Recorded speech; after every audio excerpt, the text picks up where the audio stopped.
Hello again. This is the numismatist, and welcome again to my page.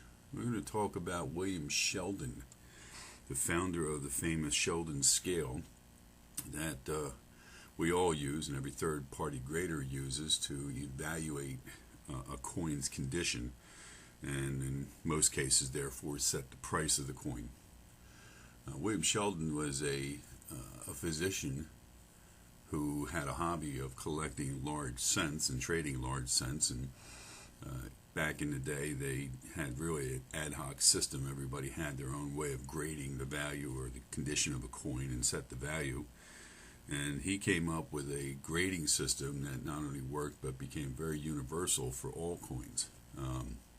It is very popular in the United States and Europe, and any coin can have standards set for it. And in this presentation, what I intend to do is use the standards I use personally to grade my own Morgan silver dollars. So the grading system, as we all know, goes from 1 to 70, 1 being just barely discernible as a lump of metal, and 70 being a near perfect coin. So let's get on with it. Sit back, enjoy, and thanks for watching.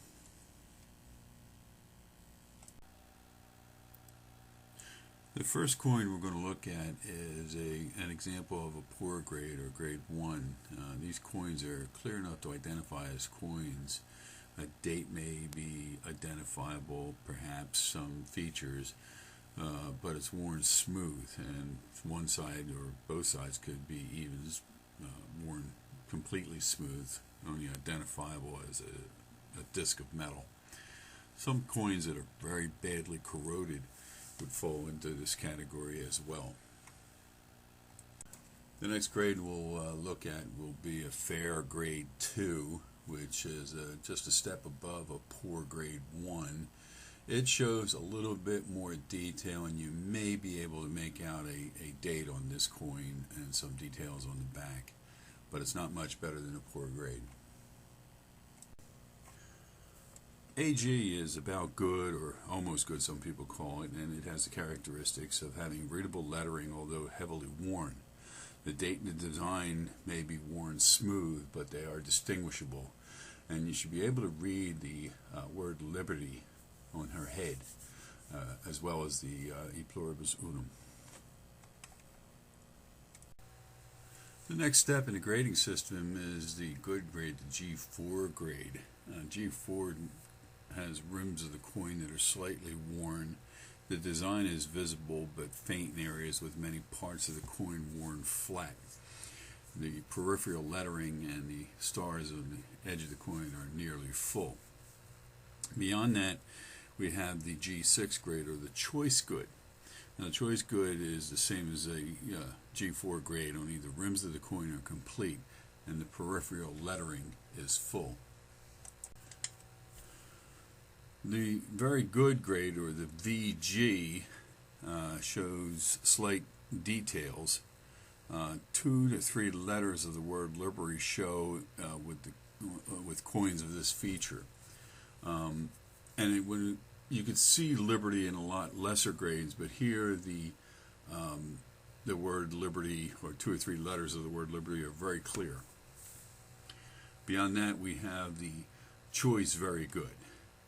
The design features are slightly clear. 5 or possibly 6 letters of the word liberty show with the coins of this grade quality. The F12 grade is a coin with some detail in the deep recesses.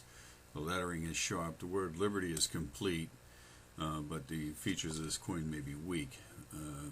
Moderate to considerable even wear throughout the coin on both the obverse and the reverse is a characteristic. Above that is the F15, or the choice fine grade. There's slightly more detail in the recessed areas of the coin.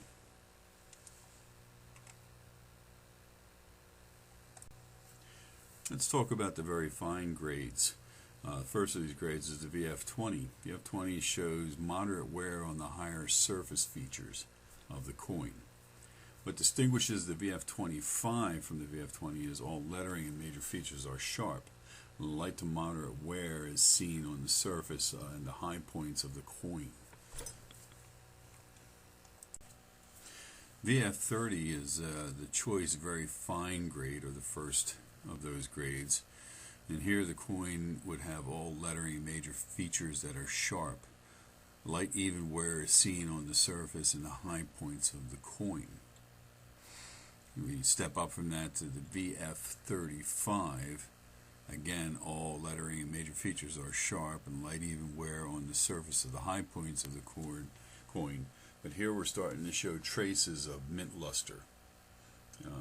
That'd be a little hard to distinguish objectively, but that's where opinions come in.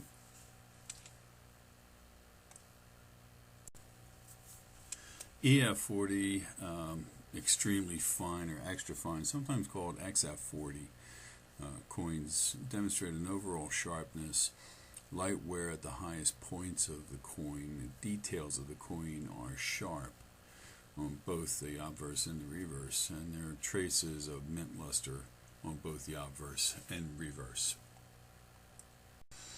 EF45, sometimes XF45, choice extremely fine grade coins show slight overall wear on the highest points of the coin, such as the raised features. All details are full and very sharp. Mint luster may show only in protected areas of the coin's surface, between the star points. When we get to the level of 50, we start to get into the more subjective grades, and the first of those would be the AU50, the about uncirculated, or some people call it the almost uncirculated. These coins show traces of wear at the highest point of the coin, and they retain at least half of the original mint luster. As the previous grade, AU55 has all the same characteristics, except that it retains 3/4 of the original mint luster. The grade AU58 is a choice about uncirculated, and like the previous two grades, this one retains almost all of its mint luster. Again, a subjective quantity. Getting into the mint states is where it really gets subjective, because these are the states where people contest a point or two on the grading, and these third-party graders have literally made an industry out of bumping them up or bumping them down a point, increasing and therefore decreasing the values. Mint state 60 is the first mint state we'll address, and basically it's distinguished by an unattractive, dull, or washed out mint luster on the coin. There may be some large detracting contact marks or damage spots. Absolutely no trace of wear, so the coin has not been circulated. There could be heavy concentration of hairlines, or unattractive areas or scuff marks. Rim nicks may be present, and the eye appeal is very poor.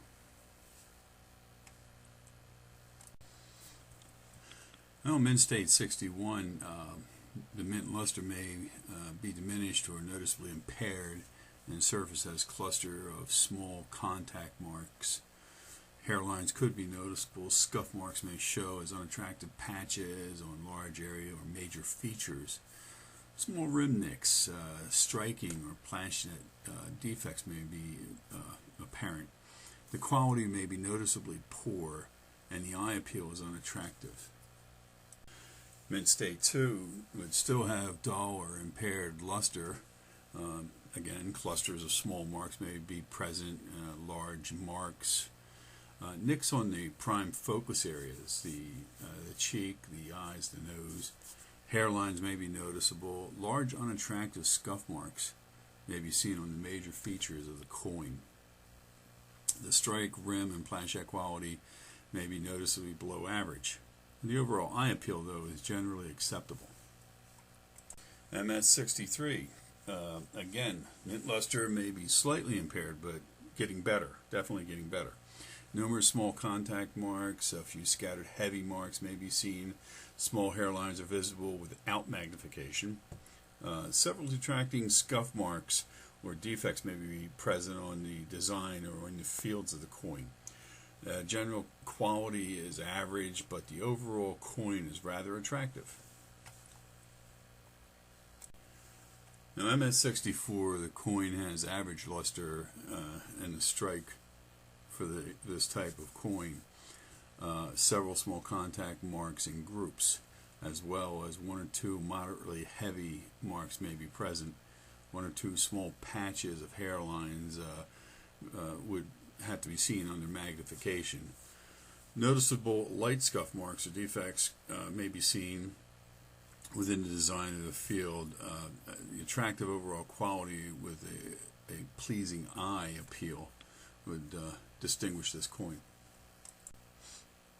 With MS65, we're starting to get into the much higher quality coins. It shows an attractive high quality luster and a strike for the date and the mint.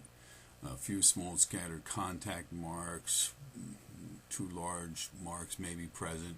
One or two small patches of hairlines may show under magnification.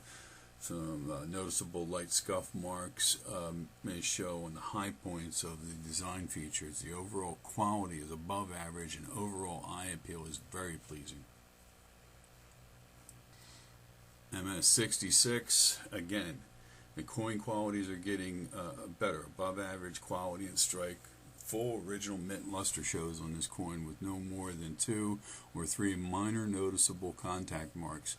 Very few light hairlines would show under magnification. There may be 1 or 2 light scuff marks showing on the frosted surfaces or in the field. The eye appeal must be above average and very pleasing for the date and the mint.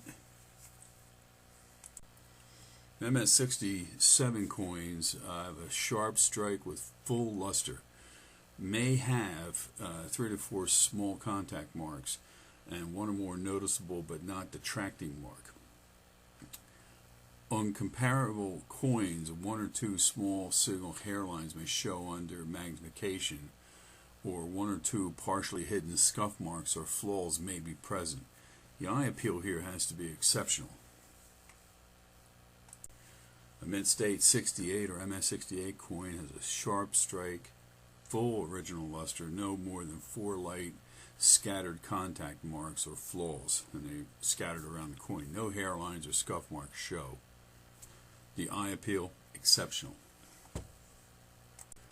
Mint state 69 or MS69 is a sharp strike, full original mint luster, no more than 2 small non-detracting contact marks or flaws. No hairlines or scuff marks are visible. Eye appeal has to be exceptional.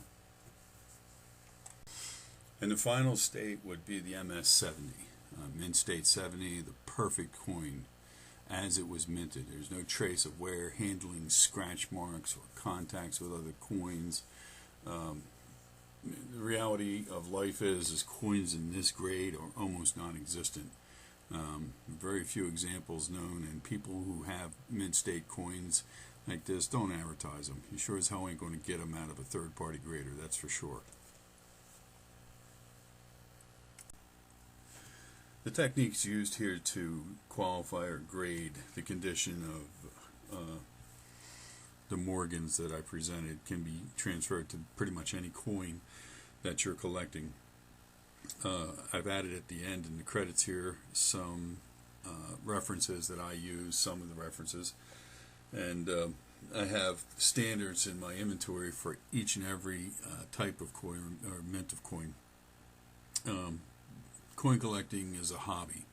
If you plan on trying to get rich by trading up, I don't think you will. It's just one of them things nowadays that everybody's jumped into. But those of us who are true collectors, true numismatists, we collect the coins for the art's sake, and it just so happens along the way that sometimes they're perceived to be valuable. I hope you enjoyed this presentation. I hope it was somewhat educational. If not, you can always pick it apart. It's always a good thing to do to come up with a better way to do it. Thanks for watching.